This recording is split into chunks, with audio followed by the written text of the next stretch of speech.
நீங்கள் குழம்பி விரும்பியா? ஒரு நாளைக்கு எத்தனை கோப்பைகள்? குழம்பியை பற்றிய பல மேற்கோள்கள் உள்ளன. இந்த மேற்கோள் குறிப்பாக ஆர்வமூட்டும். மொக்கோகோமா மொக்கனோனா என்ற ஒரு தென்னாப்பிரிக்க கவிஞர் கூறியிருக்கிறார். வை வி ஸ்லீப் என்ற புத்தகத்தின் ஆசிரியர் கூறுகிறார், நாம் விழிப்பில் இருக்கும் ஒவ்வொரு நிமிடமும் நம் மூளையில் ஒரு ரசாயன பொருள் உருவாகிறது.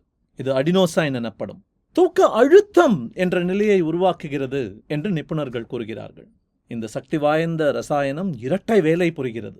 இது மூளையில் விழிப்புணர்வை ஊக்குவிக்கும் பகுதிகளை செயலிழக்கச் செய்கிறது, மேலும் தூக்கத்தை தூண்டும் பகுதிகளை செயல்படுத்துகிறது.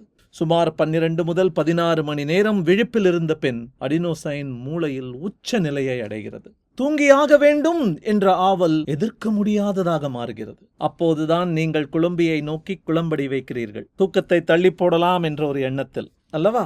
தவறு. என்ன தவறு? நாளை